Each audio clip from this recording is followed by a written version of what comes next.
everybody. Welcome to this panel on Sudan's coup perspective from the ground. I'm delighted that my colleague Nadine El-Manasfi and Lawrence Radford and Imran Khan helped to put this panel together. I think it's an amazing lineup of speakers. I'm first going to kind of introduce the speakers, and then I'm going to go through some of the kind of the schedule and some of the kind of rules for the panel. So first of all, we have Muzan Al-Nil. She is a non-resident fellow at the Tahrir Institute for Middle Eastern Policy, focusing on people-centric approach to the economy, industry, and environment in Sudan. She is a writer and a public speaker with an interdisciplinary professional and academic background. She's also the co-founder of the Innovation, Science, and Technology think tank for people-centered development in Sudan. And she's recently published a piece in Jacobin magazine called "The People of Sudan Don't Want to Share Power with Their Military Oppressors," the link of which we're going to post in the chat in a moment. We also have Nafisa El-Tahrir, is a correspondent covering political and economic news in Sudan, as well as in Egypt for Reuters News. Before her current posting, she reported on the Gulf out of Dubai and was a fellow at the ET. And finally, we have Majdi Al-Jazuli, who is a scholar of the Sudans and a fellow of the Rift Valley Institute. He writes mostly on Sudan's affairs, and he blogs on Still Sudan and is also on Twitter. I think everybody is on Twitter. So if the audience would like to ask a question, please type their question in the Q&A box at the bottom of the screen, not in the chat box, and then we're going to address the questions to the speakers. I've got a bunch of questions myself, but I'm not going to hog the time if I see that there's a lot of questions there for the speakers. Please note that this event is being recorded and it's also being live streamed on Facebook. I think it's also going to be posted on YouTube as well. So please be aware of that. And if anybody would like to tweet about the event, they can use the hashtag LSE Sudan. This is an event that's organized both by the Africa Center, by the Middle East Center in LSE. So we're really happy to have sort of different groups of people joining us. So just to start us off, I first have a question for Nafisa, which is I would like you to give a sense of who or what is behind this coup, and what might be the best and worst case scenarios of how the current political situation might evolve.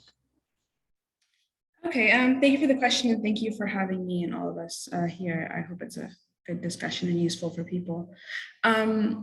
So, I mean, long story short, right, the military on October 25th took over power, ended a partnership in what people call, in what we call as journalists, a military coup. But I think it's useful to kind of take a longer view of what's been going on in Sudan.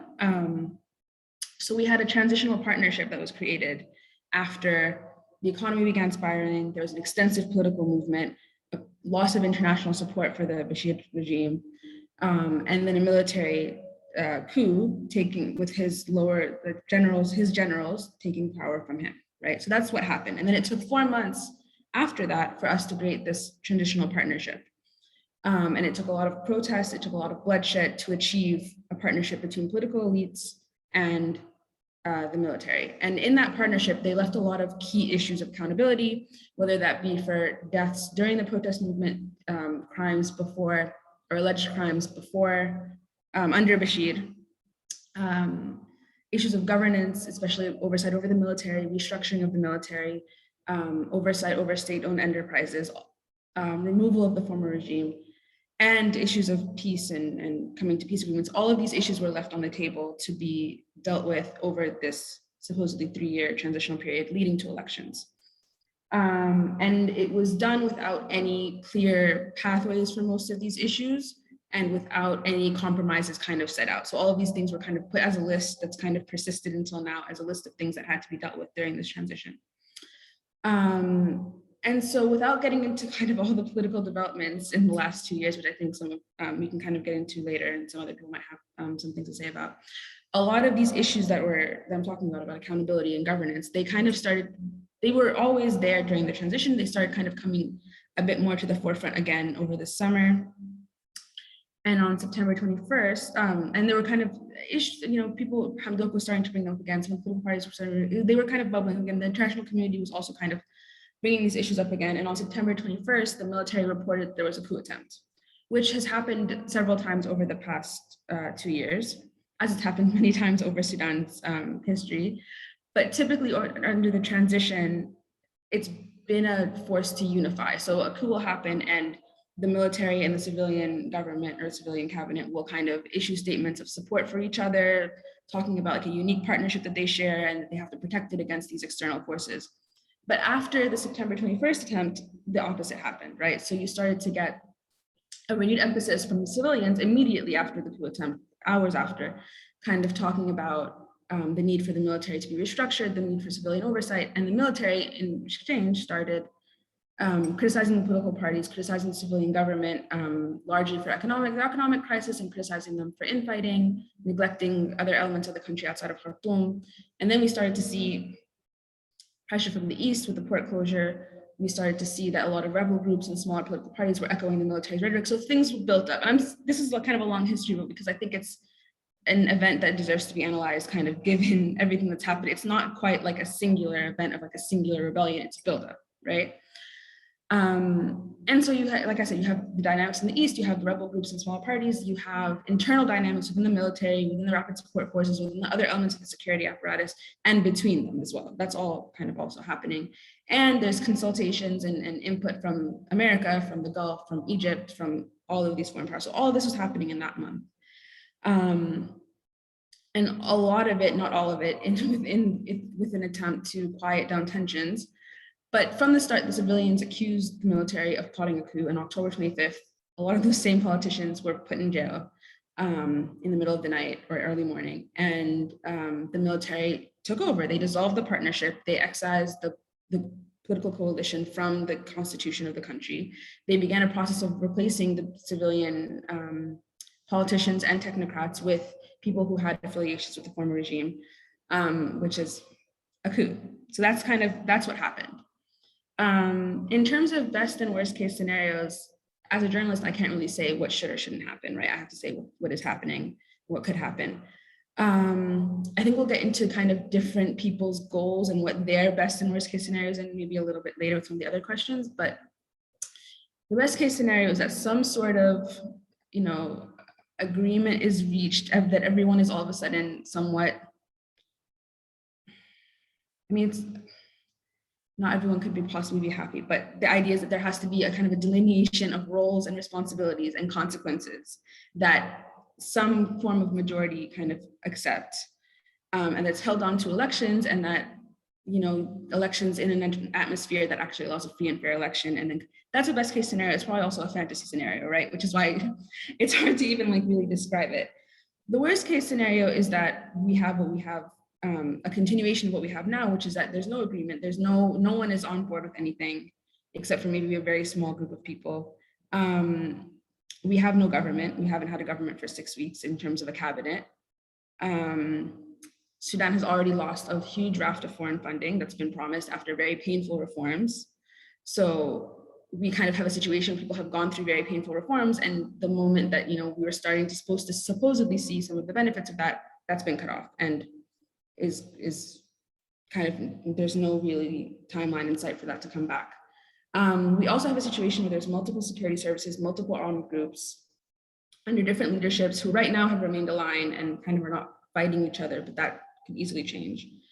We already, we've seen an uptick in violence in Darfur over the last year, and over the past few weeks, we've also seen an uptick, and that's liable to continue and to come back. And the last thing I want to say on this, I know I've kind of gone on for a while, is that Hamdok's return to power, or to office, not to power, to office, is animated by a lot of these issues that I'm talking about, a lot of these worst case scenario issues that I'm talking about. And sources close to him say that he's looking, to get this agreement that they signed on November 21st actually completed, and he's also looking for popular support to stay in office. Neither of those things have really manifested themselves. And so otherwise, kind of, again, in terms of talking about scenarios, the military may choose, if Hamdok decides he hasn't, these conditions aren't fulfilled, that they may choose to appoint a new government, as they kind of had said that they already wanted to in the days following the coup. And again, a lot of these issues of violence and economic support would be definitely up in the air because of that. I'm done. Sorry. Okay, thank you. That was very comprehensive, helpful answer in terms of the longer history. And to pick up on something you said about Hamdok wanting popular support, I want to now talk a little bit about the Neighborhood Resistance Committee and bring in Majdi.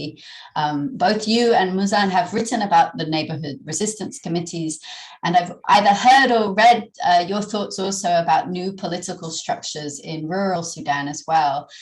So I hope you could provide a bit of background about how you think the Ingas regime transformed what we might call the kind of political infrastructure of Sudan, both in rural and urban areas over the course of their regime. So how did politics change under the former regime in Sudan? And you're on mute, Majdi. Oh, that's a very good question, and I appreciate that you asked it. And there's no, I don't have an easy, straightforward answer to it. But I think from a lot of work that I've done, some of it myself, and some of it that was done by Eddie Thomas and others, and some of it jointly with Eddie, we've come up with some sort of idea around how that happened over time. And I think it's something that's been going on probably already at the beginning, somewhere in the 60s. With undermining the authority of the two established political networks in Sudan. So at independence, Sudan had these two major political networks. At least central Sudan had these two major political networks. Everybody else was not part of the political community anyway. So the Southern Sudanese, the Nuba, were not part of what is the world of politics. The world of politics was dominated by these two networks. And the major function of these two networks, and I mean the Ummah Party and the Democratic Unionist Party, was to bridge this gap between rural and urban Sudan, between sites of accumulation and sites of expropriation. And this gap was bridged through an alliance between patrician leaders, major figures like Sayyid Abdurrahman and Sayyid Ali, who sat at the head of a sort of quite detailed and really well-organized network of merchants and businessmen and religious authorities. And that linked into rural Sudan through the native administration, which is one of those lovely British inventions that don't go away, like the inch and the, I don't know, things that you don't need anymore, but they just don't go away. And I think that's the problem with the native administration. It just doesn't want to go away. And because it has a function in the way rural production works, because it serves this role. And for a long time, it was possible to rule, to govern rural Sudan through these means, at least until the emergence of what after October 1964 was named regional movements. But you can already see some of that in 1958. I mean, the Bija Congress dates back to 58, the first stirrings of that. There were already political voices saying, oh, this doesn't work in Darfur, under the Sunna organization. In the Nuba Mountains, you had the Union of the Nuba Mountains from sort of the mid-50s. And some of these people tried the parliamentary route to political engagement. Philip Abbas Rabouche and others who attempted to become part of this political community that was, rotated around these two networks of power. And I think at one time it began also not paying off to do extraction by ideological means only, by recruitment of power through religion. You needed more money, which meant you needed to make people work harder for less money. And then came the role of coercion. And you can see something like Keane has written a wonderful book about the famine of 1985 in southwestern Sudan, which was the famine of Bahr al-Ghazal, as a consequence of the continuous raiding of militia forces across the north-south border. And the militia was then used as a way to push people into markets and also to scavenge surplus. Even when it seems quite minimal, like a few cows, but you can turn them into money. And it was a way of expropriating large populations at the border, at least. So violence became, in a way, cheaper than consent. So it became cheaper to kill people and to convince them through ideological means that this is the way things should look like, especially when they began to have opinions by their own and were not particularly convinced with the running arguments. So it meant that this whole system began militarizing. The Sudanese military from the very beginning was in no position to control this vast geography, neither in number, nor in armament, nor in abilities. And even under the British, this idea that you could outsource violence to rural militias was sort of on display. At least in the Nuba Mountains, already the British had outsourced some of their exercises in pacification to friendly militias. But I think the main achievement of al-Inqaz of Umar al-Bashir, and I think this goes under his, and he gave it a trade name, is this invention of the rural militia, not only as a sidekick to the army, but as a way of governing the countryside, where the militia becomes the tool of governance, not anymore the native administration or some rural sheikhs or heads of communities, but the militia governing more or less directly. And that's essentially what the Rapid Support Forces and the General Hemeti do today. They do governance. It's not, I think it's a bit misleading to limit them to some sort of violent functions. They do more than that. You can read every day, if you follow their media campaigns, you can read their vaccination campaigns, their water supply campaigns, their extension campaigns in the countryside, and they have already established a bank of their own, the Bank of Production, it's named, and it's already entering into partnerships with sesame producers in Kurdistan and Darfur. They know very well where surplus comes from and where a bit of extra bucks are to be made. And they've bought up one bank at least, and they are partners with the generous funders from the UAE in a third bank.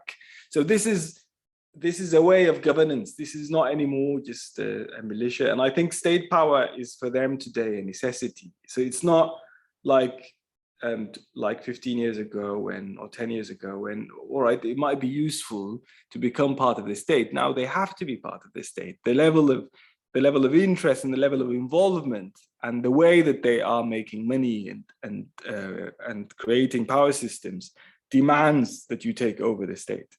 And I think in many ways, the coup of 25th October is also a turning point in the sense that it might be the case that Bashir's coup is the last coup that the army can do alone.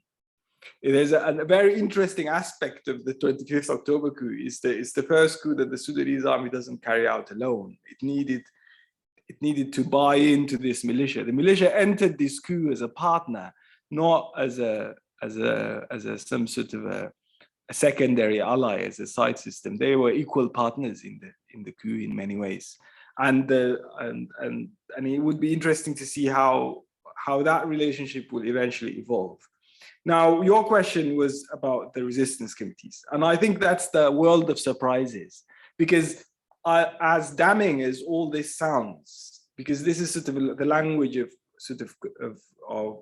historical diction and historical constraints, in the absence of ways to resist this, people invent new ways.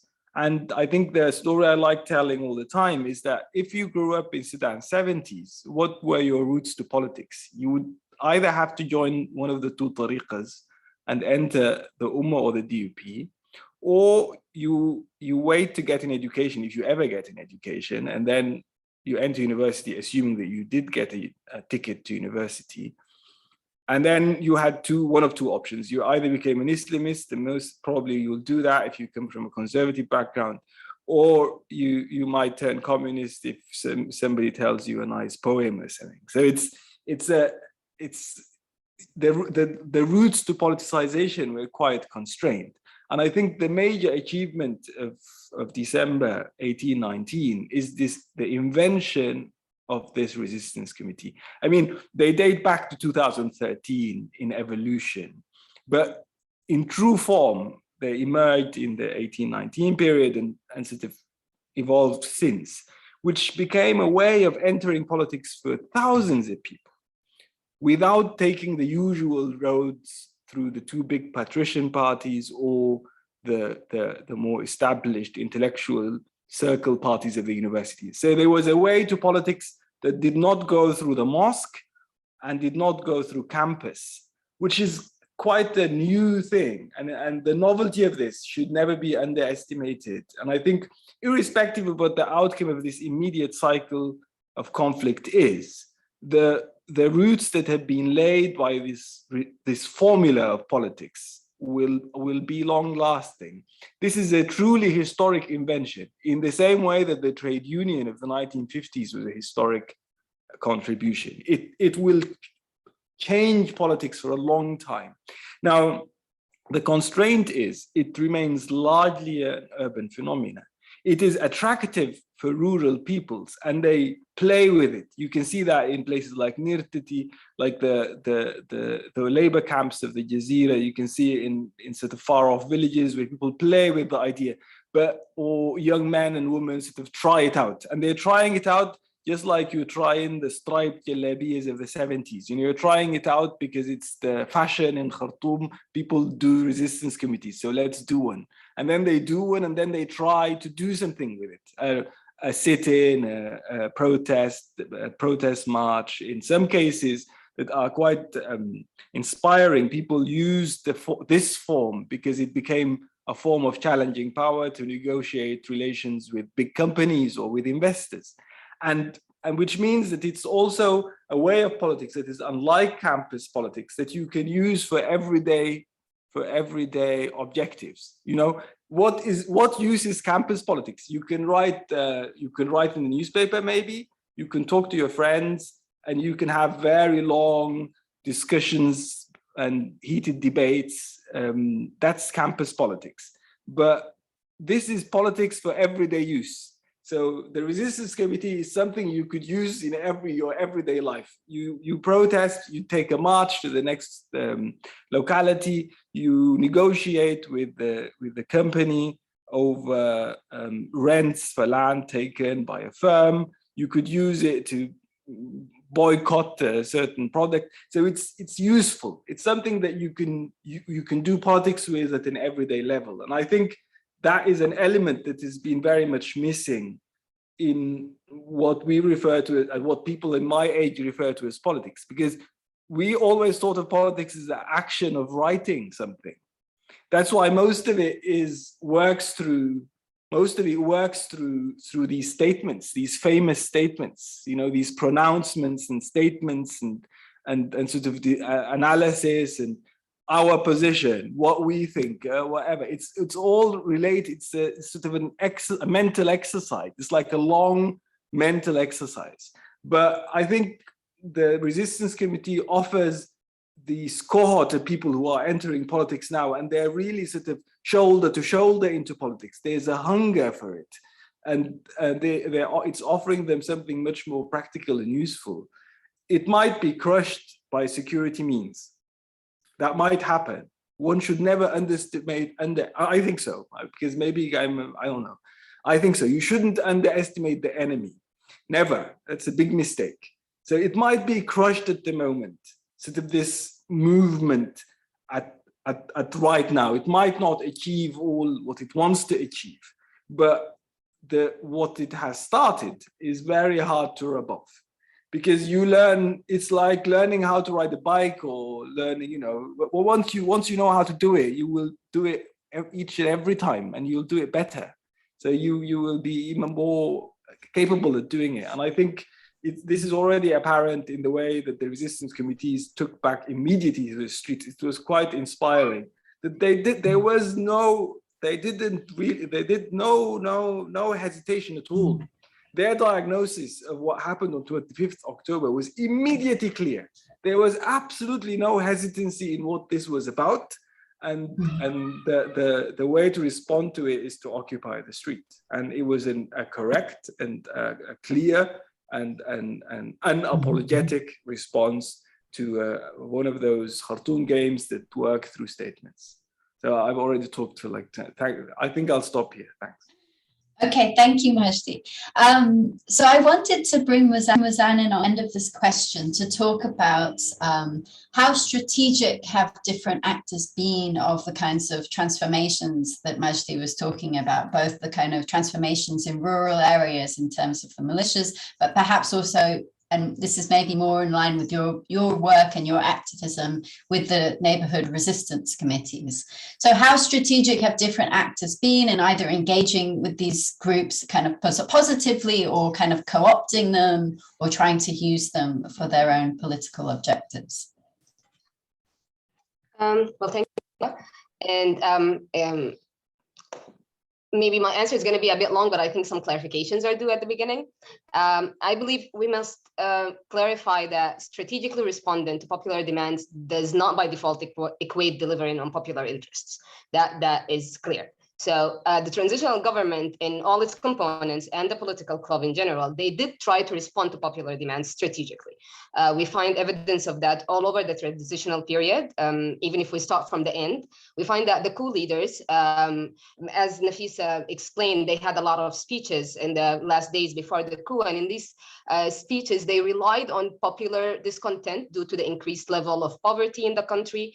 And that was what the country has experienced under the economic liberalization of Hamdok's governments. And the coup leaders used this in their last public speeches before the coup as an evidence that the government has failed. And a change must be forced then, since that's the situation. However, we must also clarify that in his first press conference after the coup, al-Burhan praised those economic liberalization policies and committed to go on with their implementation, which indicates clearly no interest in delivering on the requirements of the interest of the majority of the population. We saw that also prior to that in how the cabinet and Hamdok's government and also its international donors tried to manufacture popular support for the desubsidization of basic goods, basically via messaging that different types of messaging. Some of it was to put rural versus urban, make it a rural versus urban issues, and that the cities are getting more out of this setup, and the rural areas, for them, it's only fair to cancel the subsidization situation. And I don't think I need to spend much time in explaining how, as you can expect, this messaging ignored the overall picture of spending priorities, ignored the spending on the military and militias, it ignored the flows in the fiscal federalization system in place, it ignored how these flows are used to channel funds to to different states based on political priorities and interests of the federal government and its power. And of course, they also ignored the logical results of desubsidization of bread and fuel on a population of like over 60% of which is under poverty line and with zero control of prices of goods. So here again, the approach was to manufacture messaging based on issues with popular support to deliver against the popular interest. One of the clearest examples of the government's popular messaging for counter-revolutionary goals, in my opinion, has to be the committee to dismantle the June 30th regime and retrieve public funds. The theatrical press conferences of this committee, which were festivals of fake wins against the previous regime, were basically used to tame the public opinion and demand. It got to a point where whenever there was a new scandal about the transitional government, and believe me, there were many, Sudanese social media will start seeing on it posts repeating and rephrasing a running joke that I guess we're going to see a committee press conference tonight. And in a good number of cases, honestly, the joke became reality. The committee actually had a press conference to cover the scandal or the new leak.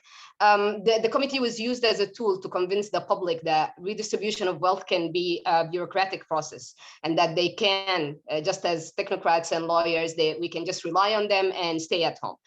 It was also used used as a tool to undermine many labor groups and unions, and even dismantle some of them under the justification that its members belong to Bashir's regime.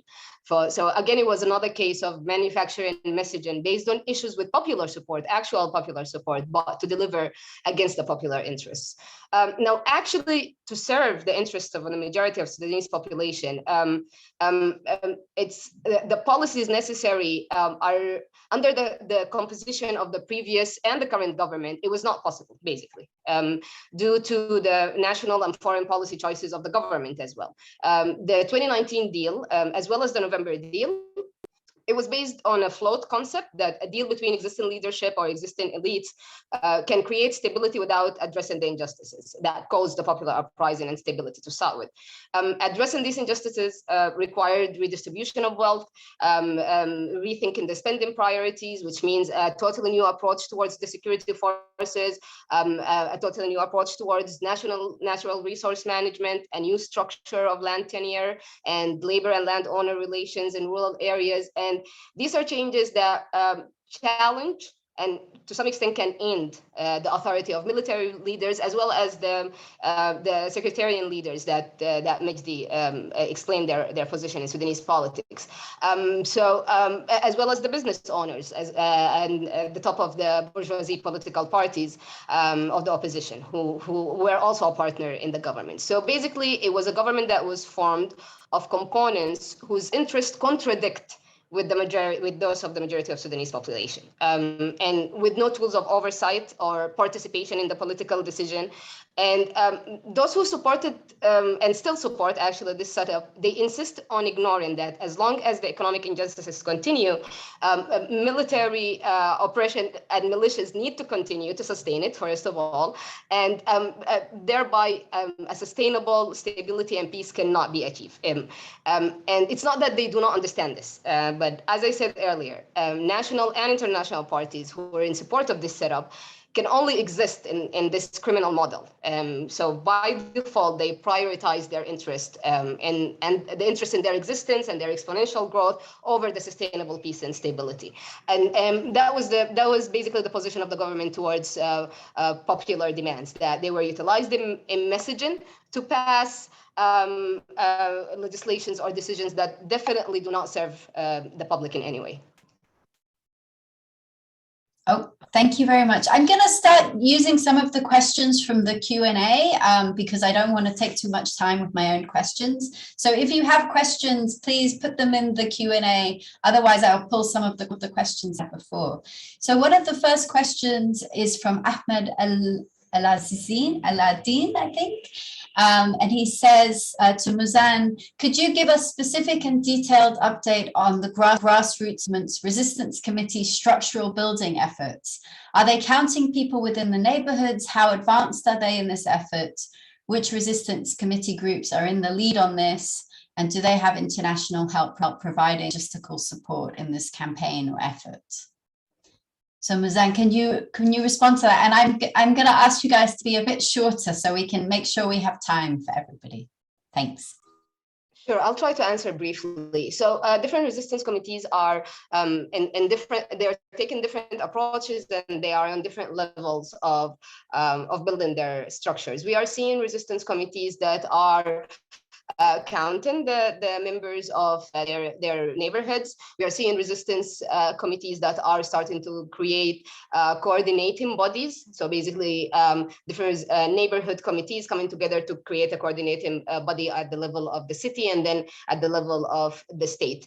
We are yet to see coordination at the level of the country between different states, but there are also, for example, an experiment that started officially, was launched this week in Sinnar, where resistance committees and labor unions put out a declaration and a roadmap and a structure that includes both bodies. That is rather new. We haven't seen that before, and at least not to my knowledge. And a roadmap that includes also a system for selecting representatives to assume the power of the state level, the subnational legislative body. So you can see that there are different experiments taking place. I believe this is normal given the situation and given the fast the acceleration in their evolution that has taken place since the coup. As for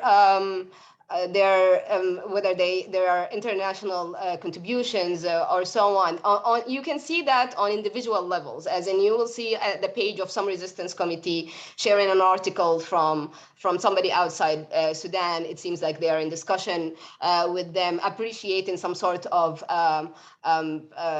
solidarity event with Sudan and so on. Better links that actually include joint work is something that we are yet to see. But as I said, different committees are in different places. Okay, thank you for that. So we have a couple of questions about the economy. So I might ask Majdi to respond to these. So one question is about Hamdok's performance in the past 2 years with regards to the economy. And then we have a question about, given that subsidies were fueling inflation through the monetization of the public deficit, how can the economic situation improve without their removal? So I don't know if you want a bit of time to think about those, and I should ask Nafisa one of the questions I had before. So you're on mute. You should definitely give me a lot of time to think about those. Okay. So I'm going to ask Nafisa the question I had about this kind of dissonance that we kind of see between seeing on the television that there is this agreement achieved with Hamdok and the military, and meanwhile people are on the streets protesting, not accepting this agreement as legitimate, not necessarily seeing Hamdok's political survival as one of their demands. And whether you think journalists have done a good job at kind of carrying this kind of dissonance, whether you see any variation in the coverage between, for example, domestic Sudanese journalists versus international journalists, in kind of capturing this kind of disconnect between the kind of elite level bargaining and the more kind of street level politics. Okay, I'm not a media critic, so I'm not going to go too deep into kind of criticizing other people's coverage, but I think I'll try to kind of speak from what I observe and also how it's been reporting for me, right? And I think one thing that's really important to say is that kind of how Mehdi was saying that the resistance committees very quickly came out rejecting the coup and very quickly came out rejecting the deal with Hamdok. Their strategy and the way that they're organized makes it so that in any story that we do, at least that mentions kind of any of these developments, very quickly as we're updating throughout the day, it becomes a story about the protest against that, right? So very quickly a story that maybe, you know, at 10 o'clock in the morning was military leads a coup, or the military has agreed with Hamdok. By 6 or 7 p.m., at least the way that we work, we're kind of constantly updating. The story very quickly becomes people are in the street rejecting an agreement with Hamdok, or people are in the street rejecting. That's just the nature of this protest movement in a way that maybe doesn't apply to a lot of others, right? And where it's kind of a bit of a slower push, right? And even I think even earlier in the protest movement in Sudan, it was a more gradual, more kind of a planned approach, whereas now the resistance committees are organized in a way in which, and not just organized, but I think trained, but I don't mean in a formal sense, I mean kind of like in a practice sense of something like this happens, it's a very quick response to go to the street, right? So that impacts the political coverage because the story becomes the protest. The story both when we're kind of following it as people who, as a newswire who's following kind of consistently throughout the day, and if you look on the like with television, which is honestly how most people, you know, still get their news, and social media, the story becomes very quickly the protest. It's not the agreement. And so it becomes very impossible to talk about anything that's happening without discussing the fact that there's a protest movement against whatever other political development is happening, right? And like I said, that's definitely, that's due to the way that the protest movement is organized, consciously or unconsciously.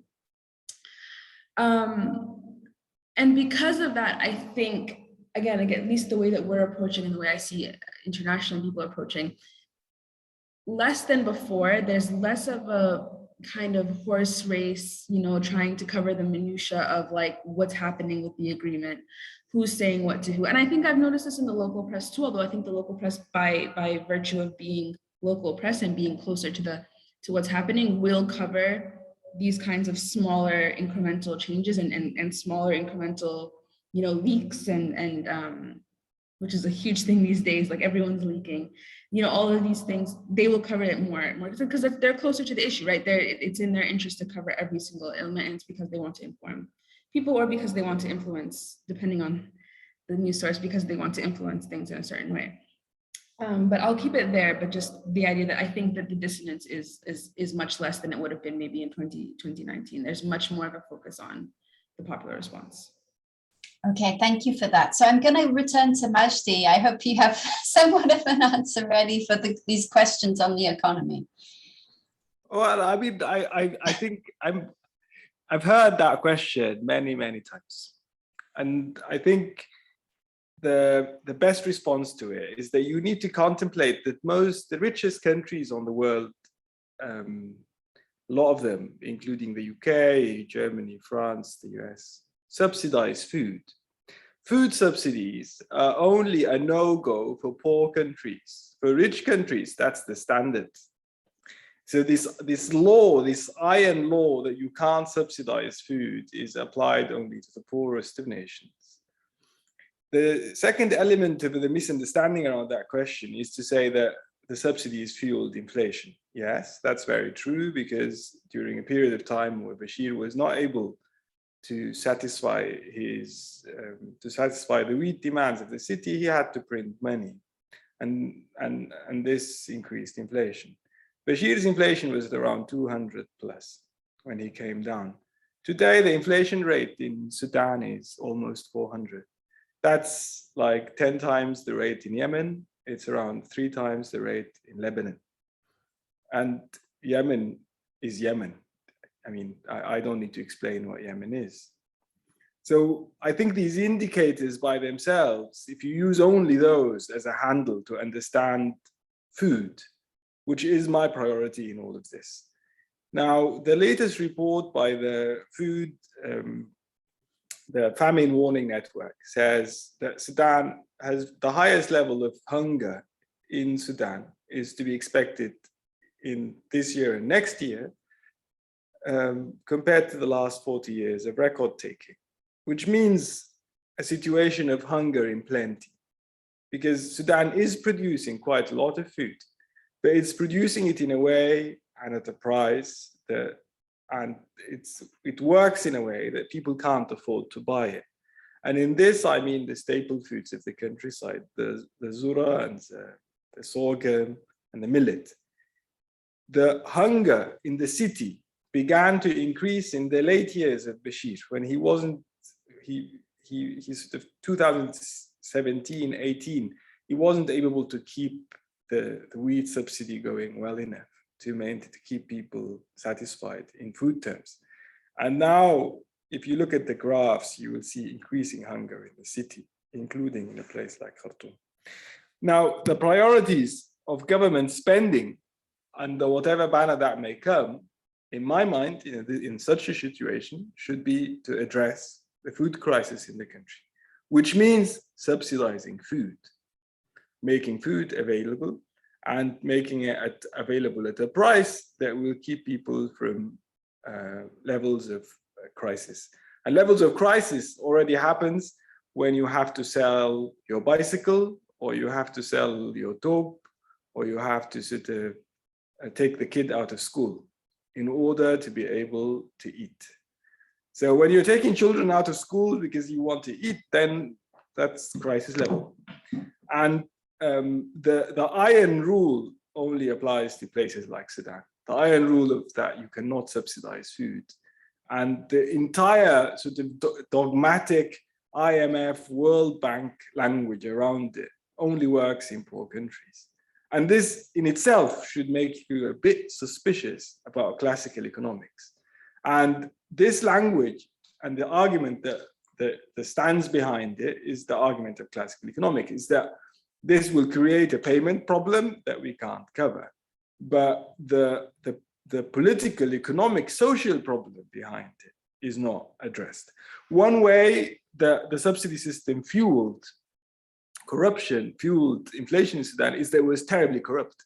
It was clustered around these two commodities, around wheat and around fuels. And around both these commodities, Bashir created a system of multiple exchange rates, and these exchange rates were offered in ways that were very, very biased. And some of this is partly, you can recognize it in your own work on the on education in Sudan. It all worked through the Wasta system. So somebody could access cheap dollars to import not fuel, not wheat, but anything else, and it would give him a great advantage in the market. And so the merchants clustered around these two commodities in order to access these cheap dollars. And some of Sudan's biggest businessmen made, I mean, I don't need to name names, but they just made a claim on the big telecommunication company recently. And they made most of their wealth from these cheap dollars. And the cheap dollars is what was fueling the inflation. So it's the way you're running the market is what creates that inflationary effect. And if the choice is between subsidizing food or not subsidizing food, I'm afraid I think you would need to subsidize food if you want to keep people from crisis levels of hunger. Yeah. That's a long answer to this complicated question. Yeah, I think that your answer does this other question I had about choicelessness that Thandika Mkandawire talked about, how structural adjustment kind of made it, democracy kind of meaningless if all of the decisions are being made upstream and constraining the ability. And I think that the case of Sudan, where you have these protests going on and the fact that the kind of elite political class can't, you know, that it's not just that they don't want to do certain policies, or you can kind of talk about the way that expert knowledge has changed in Sudan and the kind of structure supporting expert knowledge, but they're tired in all sorts of ways that it's difficult to kind of actually tackle the kind of political problems behind these things, because that's not the logic in which they're being understood, right? They're being understood as kind of classical paradigm. So I think it's a very kind of interesting and disturbing case of the kind of disconnect between kind of knowledge of the economy versus the kind of political reality, and why certain kinds of processes are happening and understanding the history of them. Anyways, I'm now talking too much. So I want to ask another question from the audience, which is from Ida. And she said, what can be the status of transitional period ministers? Some Bashir-era people have been reinstated in the government. Should we expect further reinstatement over the next few months? And I'm wondering if I can bring in Muzan for this question. Would you be comfortable answering that question? Yeah, sure. Well, what we're seeing right now is that it seems that the transitional government is trying to get any kind of political base to support it, or basically the government, the coup government that was created out of the latest deal. They do seem rather desperate and limited to basically the supporters of the previous regime, as well as military loyalists and so on. And it's there were attempts by the transitional government, and it seems that they're still continuing to bring in national figures and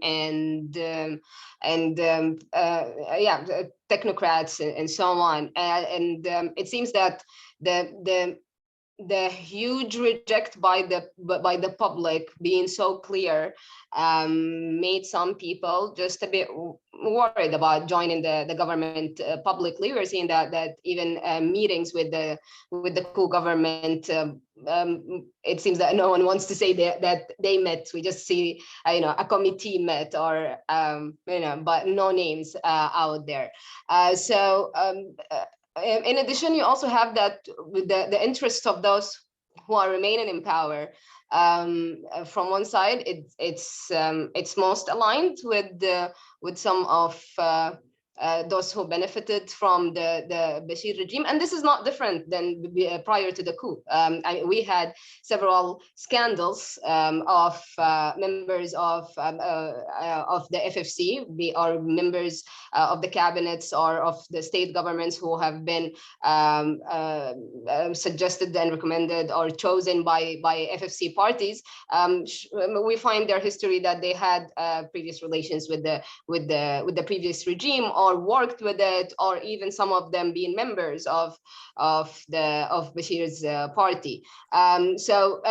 It's not new that they have shared interests, and this is not exactly very new. Honestly, very little is new about the post November 21st government, other than in terms of who are the names of those involved. Interest, approach, tools are very similar in a way that sometimes it's funny to see the parties very excited about criticizing the new setup as much as they were excited to support the previous setup. And I don't see the difference, maybe other than their allies not being mentioned in name in the new alliances.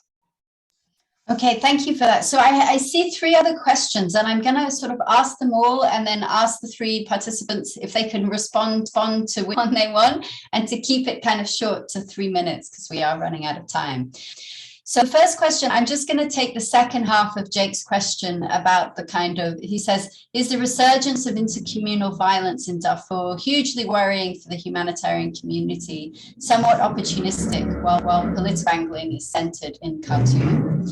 And then there is a question that is for Majdi about militia elements in rural areas establishing their own banks. Do you know what extent are they involved in state companies active in key sectors such as minerals and mining?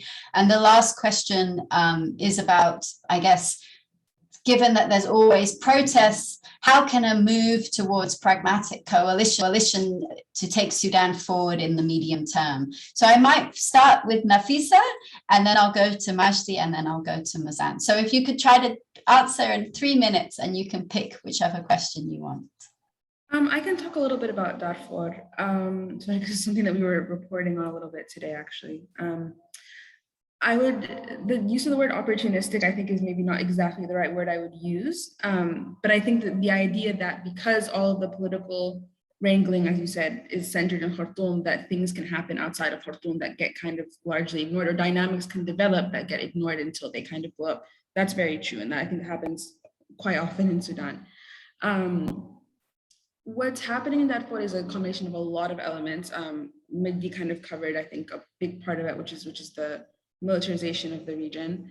There's also the peace agreement, which is kind of very much this idea of like kind of, you know, it's achieved things in the center where some of these rebel groups feel that they now have representation in Khartoum, and has achieved very little in Darfur, right? Very little has changed in Darfur, and things have actually gotten worse in the last year. The last year saw the highest increase in violence since kind of the conflict there was officially over. The number of displaced people has gone up 4 times in 2021 over 2020. And a lot of that has to do with the peace deal, which addressed the concerns of some groups, but not all, and has kind of put forth this idea that, okay, if you want to have your issues addressed, you have to raise arms and you have to cause noise, because that seems to be the only people that got listened to were some of the people who did something, who took up arms. So I think that's a big part of it. There's also, you know, the military kind of says this, but there is truth to it that the elite of Khartoum do neglect the areas outside of Khartoum. There has been, like, there was a certain amount of, there has and continues to be a certain amount of neglect. I don't think that the military necessarily does a better job of taking care of the, you know, actually solving issues for the people in Darfur otherwise. But yeah, I hope that kind of quickly kind of answers the idea that it's not the opportunism, but it is kind of, the neglect is definitely there, and the dynamics that are being developed there aren't being addressed by what's happening in Khartoum. Thank you, Nafisa. So Majdi, will you take on this question maybe about the militias having their own banks? I mean, it's just, they have their own banks. And I wouldn't make that distinction. You know, there's this distinction because the question assumes that there's something called the militia and there's something called the state. They're fusing. The militia bank might not be a state-owned bank, but in terms of function, it operates with the authority of the militia, and that's the important thing to consider. If you're taking a letter that is addressed with the title Bank al-Khalij, you can probably enter any government office without many questions asked, because you're coming from the right place. So these companies that are associated with the militia, or they're owned by the militia and the RSF, might not be government-owned companies, but they operate like government-owned companies. They have the similar status, and they would have influence they would use that political capital to consolidate their position in the market. That's why the RSF can do. The RSF doesn't need a license from the Ministry of Health to do a vaccination campaign. It just does it. Neither does it seek a license from the Ministry of Agriculture to do agricultural extension. It just does it. It operates like a government. So I think that distinction is not very helpful, because the assumption of that distinction is that you want to say, how much, all right, are the government firms now in cahoots with the RSF? The RSF is the government. It's that you need to work with that. That's what it is. I mean, the RSF leader is the youngest vice president in Sudan's history. And his brother has now a function that is completely unclear what it is. He's a politician, he's a mediator, he's a security official, he can arrest people, he can release people, he can negotiate. There is no limit to what he can do. So I think that's important to think about without having really any official position. His official position is that he's the deputy commander of the RSF. But in that capacity, he meets diplomats, he does deals, he talks to politicians, he arrests people, he releases people. He has command over the intelligence services and can put people in detention in a big campus that belongs to the intelligence service. He's not intelligence service, he's RSF. So these distinctions, they might be useful if you're writing a report for the UN, but in real life, they're not any use. Okay, I'm going to move on to Muzan so she can have the final say. So I'm going to ask you the question about protests going on all the time. Can there be a pragmatic coalition to take Sudan forward? Such a hard question, but go for it. Well, honestly, the answer is no. And that's the point of the protests, not to let things get co-opted into a coalition that is short or midterm without answering the main demands. And because without answering the main demands, all you do is that you delay the battle. And for the time during which it's postponed or delayed, people die out of militia violence, out of economic policies, people die. Hence, the answer that the resistance committees are working towards is a setup that actually fulfills those demands, not a coalition that can keep everybody, or can keep people, some of them happy and some of them just ignored, their demands ignored. This might happen. And the other way that it can that we can move forward to some extent is that instead of it happening, we will see a lot of oppression. We will see a lot of violence. That's what we saw. That's what ended the sit-in, a massacre for which the military and the militias were rewarded with the government. So we will see something similar unless honestly we stop being oppressed both by the military and counter-revolutionary international mediators, mediators basically. So yeah, that's it. Okay, thank you very much. So the one thing I've learned from this panel, well, I've learned many things from this panel, but Nafisa, I take off my hat to journalists that they can cover so much in so little a time. We academics, we need hours and hours to cover things, but I thank all of the panelists for all of their contributions. I've definitely had a lot to think about after this session, and I want to thank all of the attendees and the people who asked questions. I think we're going to have another panel time so that we can kind of get to the heart of so many of these issues. But thank you everybody for coming, and thank you to the panelists so much. It's been a real delight. Thank you. Thank you. Thank you. Yeah.